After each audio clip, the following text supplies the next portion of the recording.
Les femmes d'Israël sont très chères aux yeux d'Hachem, béni soit-il. Elles portent en elles des richesses et des potentiels uniques sur lesquels repose le judaïsme tout entier.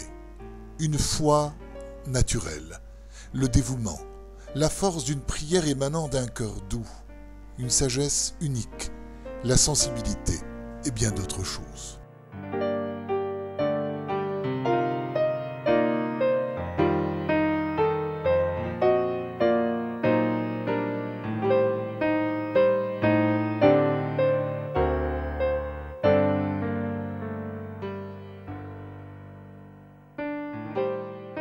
Il se trouve que, proportionnellement à leur place importante et à leur niveau élevé, les femmes d'Israël doivent faire face à un plus grand Yetzer Hara, c'est-à-dire le mauvais penchant, qui cherche à les affaiblir de sorte qu'elles ne soient pas en mesure d'accomplir les nombreuses tâches qui leur incombent.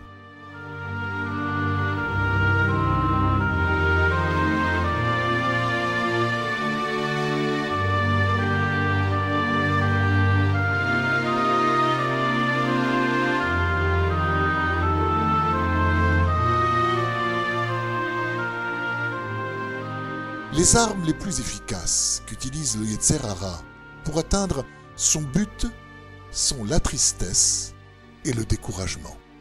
Chaque femme sait très bien qu'il y a des périodes où tout paraît tellement sombre dans sa vie qu'elle peut en arriver à perdre le goût de vivre, Dieu préserve. Et évidemment, dans ces moments-là, tout le foyer juif s'effondre.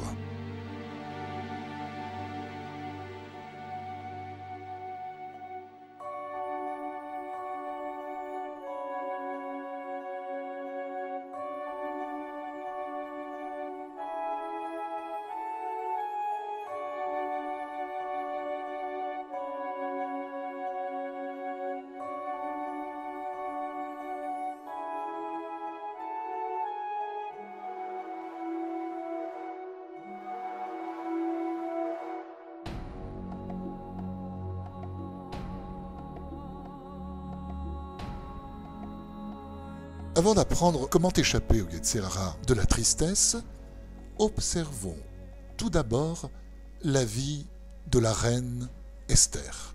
Voyons quelles épreuves elle a dû traverser et comment elle les a surmontées.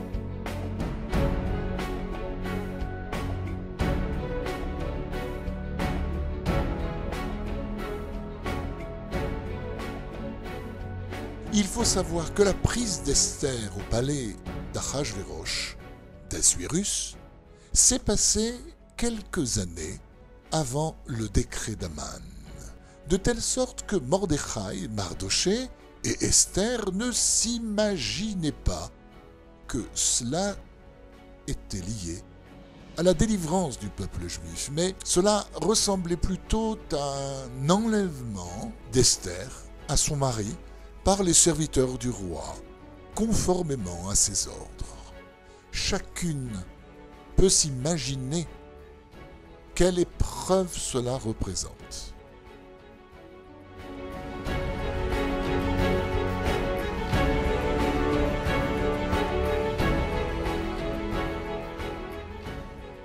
Une femme pieuse, proche d'Hachem, qui mène sa vie dans la maison où elle a grandi, celle de Mordechai.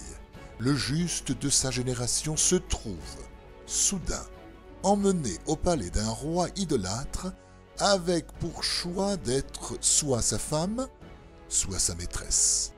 Dans un tel moment de crise et d'abattement, le Yetzer Hara a dû se présenter à Esther de toutes ses forces pour la faire tomber, comme il le ferait avec toute personne perturbée, en l'attaquant à coups de pensée triste, de désespoir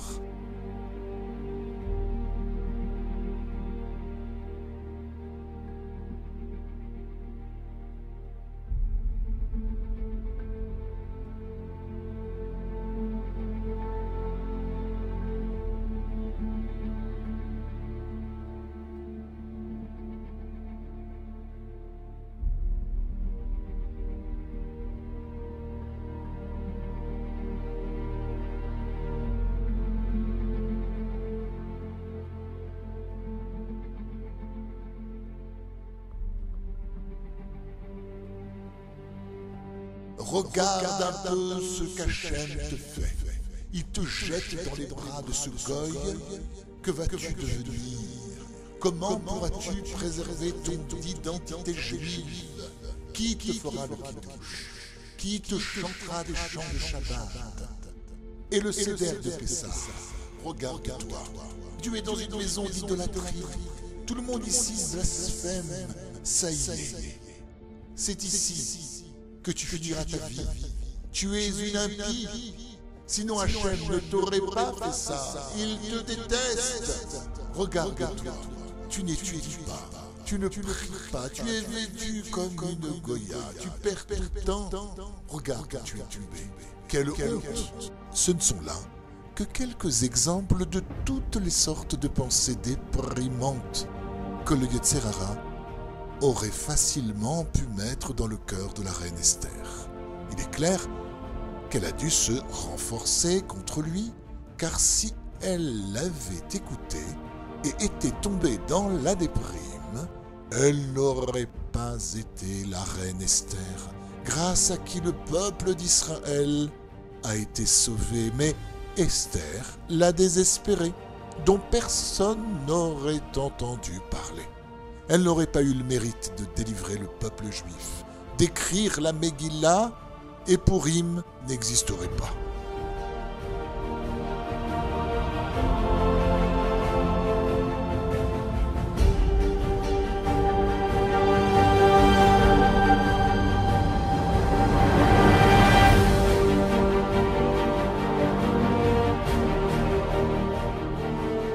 Mordechai traversa de son côté une épreuve similaire. Le fait qu'on lui prenne Esther était certainement une tragédie, et le Yetzer Hara a dû venir l'affaiblir également. Regarde comme on te punit. Hachem est en colère contre toi. Comment peux-tu rester assis et accepter cela? Apparemment tu es un impie. Si tu étais juste, Hachem ne t'infligerait pas ça.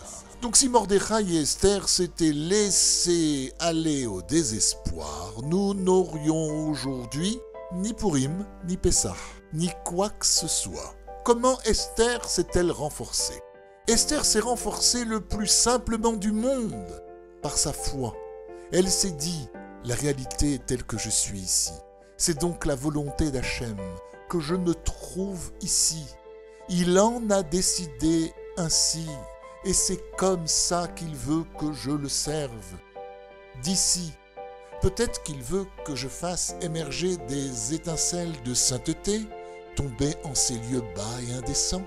Peut-être y a-t-il un autre message dans le fait que je sois là. Ce qui est sûr, c'est que j'ai ici une mission à accomplir.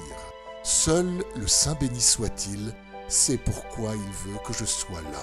Et à partir de là, je vais me renforcer et le servir du mieux que je peux.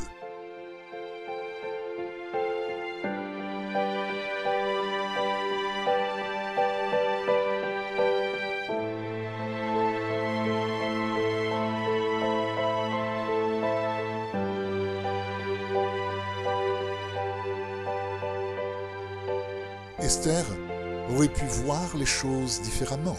Hachem ne m'aime pas, j'ai échoué, et toutes sortes de pensées déprimantes.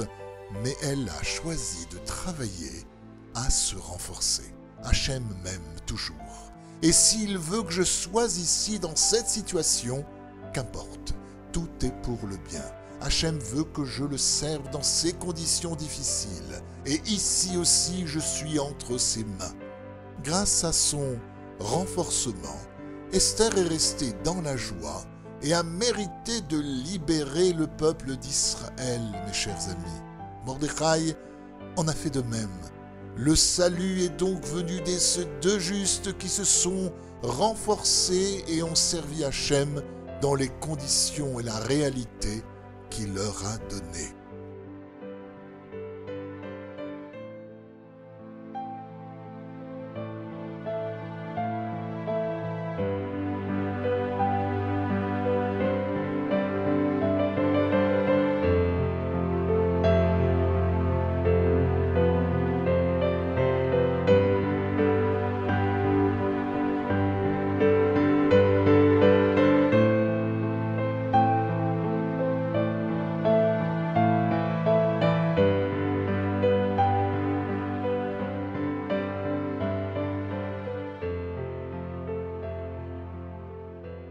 c'est une leçon essentielle.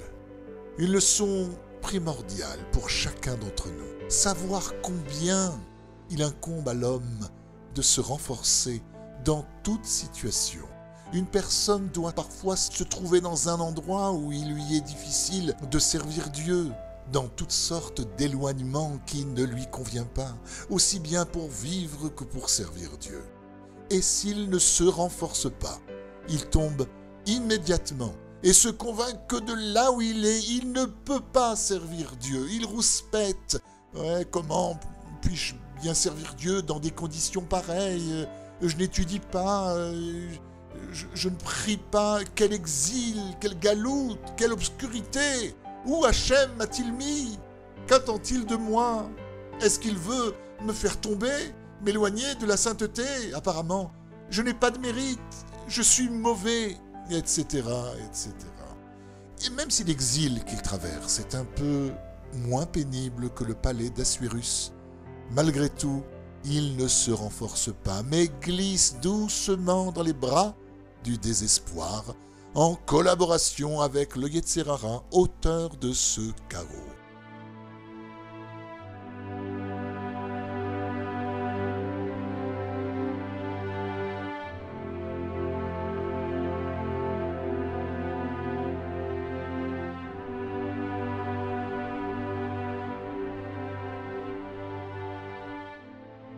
On peut donc voir les choses de deux façons.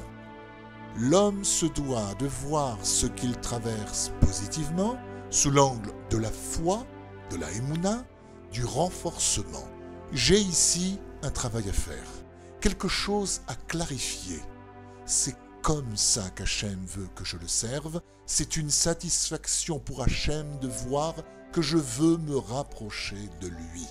Sache qu'à partir du moment où l'homme s'attache à la foi, il peut servir Hachem de n'importe où et dans n'importe quelle situation, comme l'écrit notre maître Rabbi Nachman de Breslev.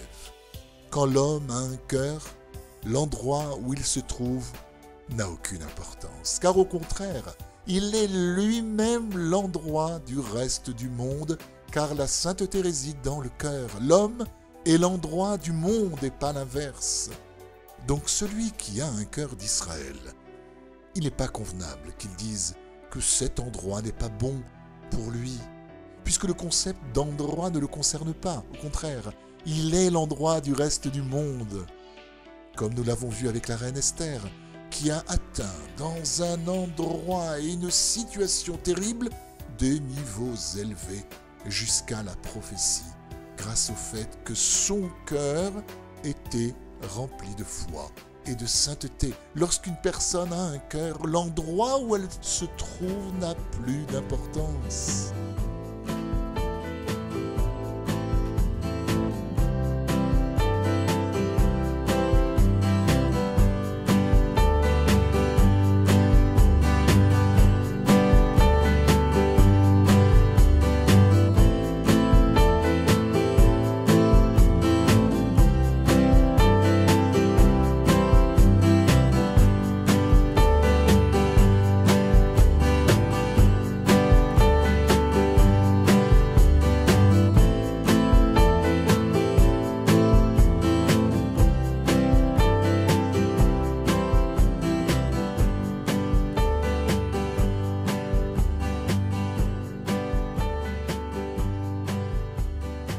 Tout le monde a ce mauvais penchant qui cherche les mauvais côtés, surtout les femmes.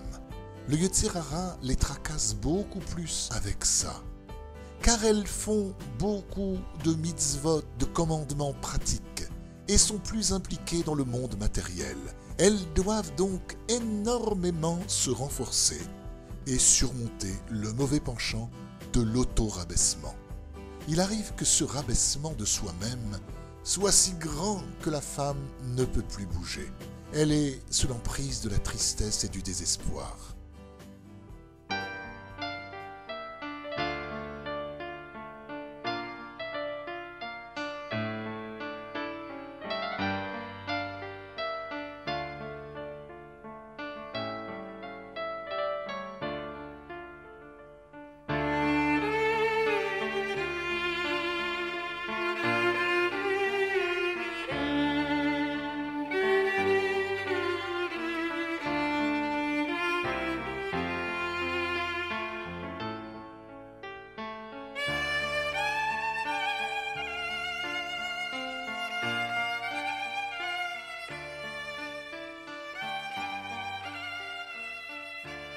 comme cette femme qui est venue un jour se plaindre à un rave. « Je ne peux rien faire, ni dire des psaumes, ni prier.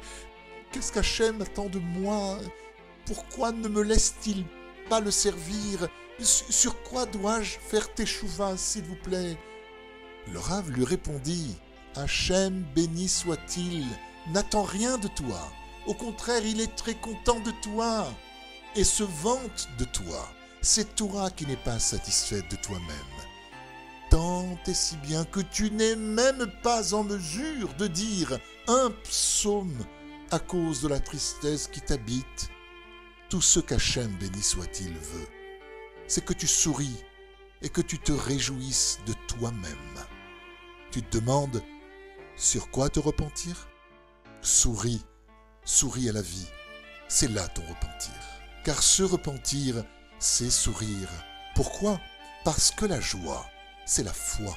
Quand une personne sourit, elle exprime sa foi qu'il n'y a rien d'autre que lui et qu'elle se trouve entre les mains bienveillantes et aimantes du Créateur qui veille sur elle et la guide, et que toutes les chutes et les échecs viennent de lui et ne sont que pour son bien. Donc, qui veut se repentir doit commencer par sourire et laisser Hachem le guider.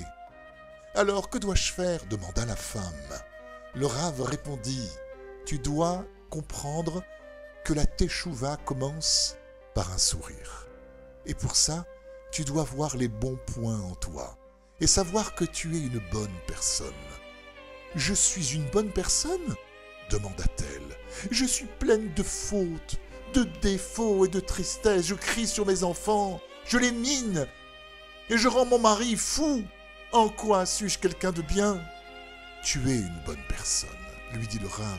« Tu es pleine de mitzvot et de bonnes actions, de dévouement, de bonne volonté. Dis-le ouvertement, je suis quelqu'un de bien. »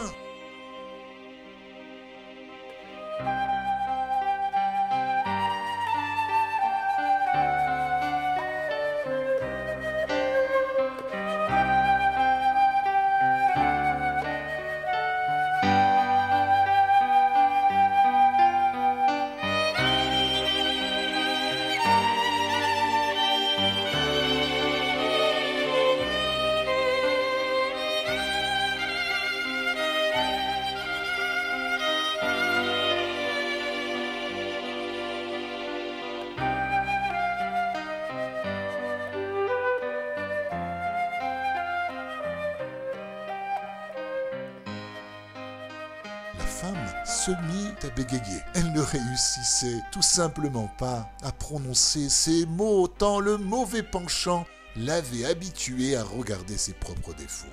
Elle était dans une dynamique d'auto-rabaissement si forte que son image d'elle-même était terriblement négative.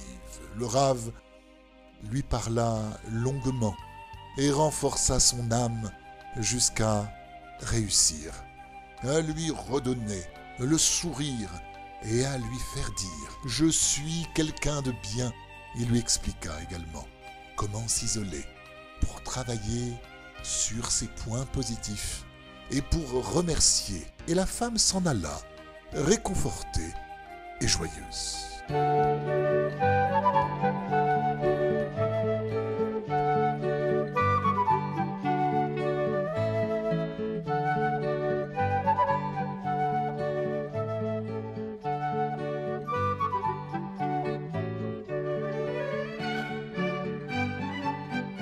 On peut maintenant comprendre l'origine de l'avertissement sévère de Rabbi Nachman de Breslev, Rabbeinu Akadosh, sur un enseignement spécifique.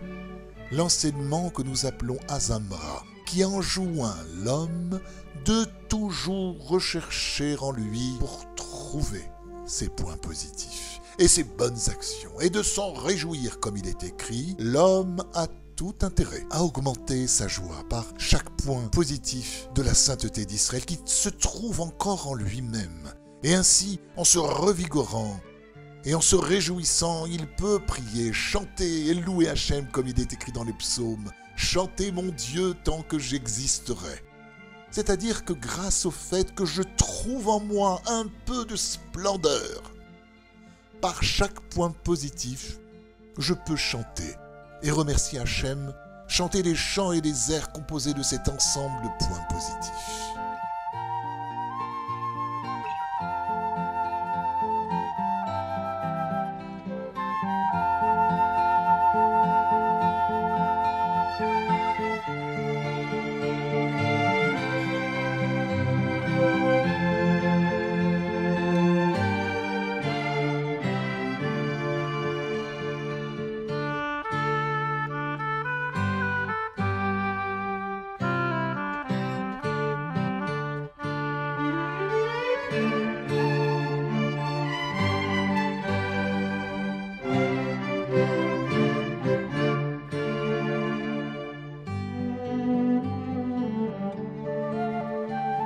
Rabbeinu, que son âme repose en paix, nous conseille fortement d'aller dans le sens de cet enseignement, qui est un fondement important pour qui souhaite se rapprocher d'Hachem, béni soit-il.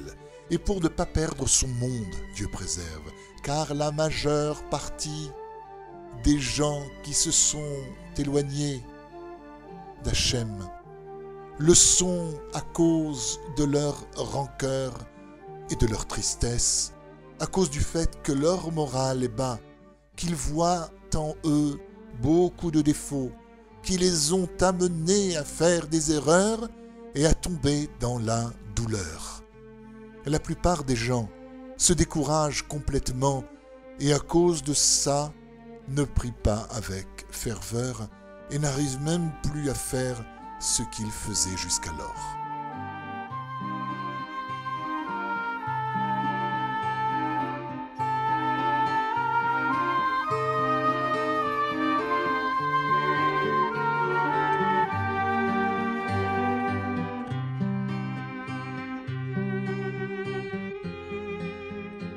C'est pourquoi l'homme doit beaucoup s'investir sur ce point, car toutes les chutes de l'homme, même causées par de mauvaises actions, son effondrement, la tristesse et la mélancolie dans lesquelles il sombre, tout cela ne vient que l'affaiblir pour le faire tomber complètement, Dieu préserve. Il nous faut donc énormément nous renforcer selon cet enseignement, tout le temps rechercher et trouver un peu de bon, des bons côtés en nous. Il y en a, et c'est de cette façon qu'on se revigore, qu'on se réjouit et qu'on peut encore s'attendre à une libération. C'est bientôt Pessah. On sera aussi capable de prier, de chanter et de remercier Hachem, et on aura le mérite de se rapprocher de lui.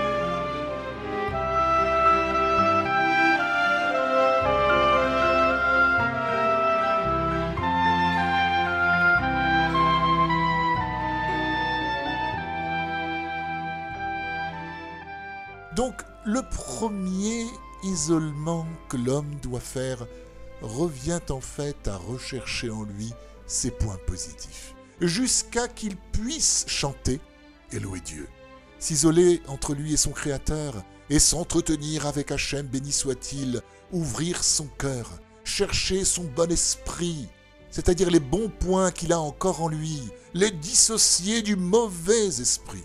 Et il pourra alors déverser ce qu'il a sur le cœur. Comme il est écrit, verse ton cœur comme de l'eau en présence d'Hachem. De là, on comprend qu'avant de penser à s'isoler pour se remettre en question ou se repentir, il faut d'abord isoler son bon esprit de l'esprit du mal. C'est-à-dire chercher et mettre en évidence ses bons côtés et s'en réjouir. Ce n'est qu'une fois qu'une personne est de bonne humeur, joyeuse, heureuse, qu'elle peut commencer à s'isoler sur différents thèmes, remerciements, repentir, remise en question, amélioration des traits de caractère, etc. Mais tant qu'elle n'est pas satisfaite d'elle-même, Elle ne devrait pas faire autre chose que rechercher ses bons côtés. C'est ça Teshuva à ce stade. Et c'est le travail que le Créateur lui demande de faire, car avant tout, il veut que cette personne soit joyeuse. Comme l'écrit Rabbi Nachman, même si une personne est en effet pleine de fautes, lorsqu'elle veut se repentir, elle commet une grande faute par sa tristesse. Car la Teshuva consiste avant tout à sourire. Ensuite, le Saint béni soit-il guide l'homme.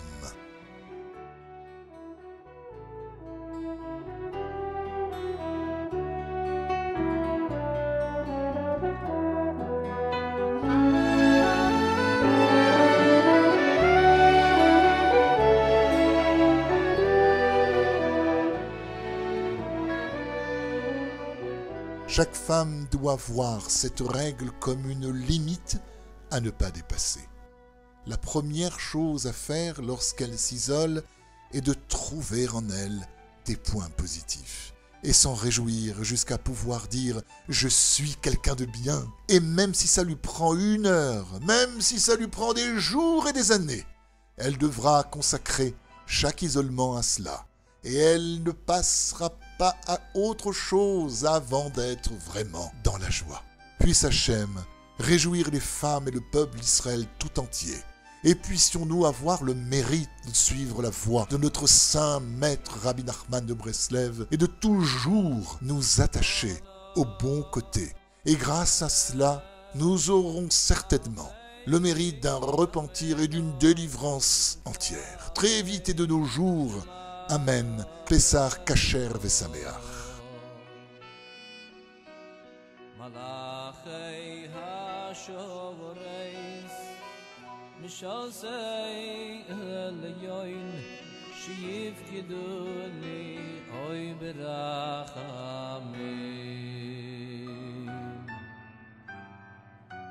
Ohna Melech Malchei Melachim tzavei lemalachecho Malachei HaShovoreis Mishasei Elyoin Sheyifkedu li Oy Berachamim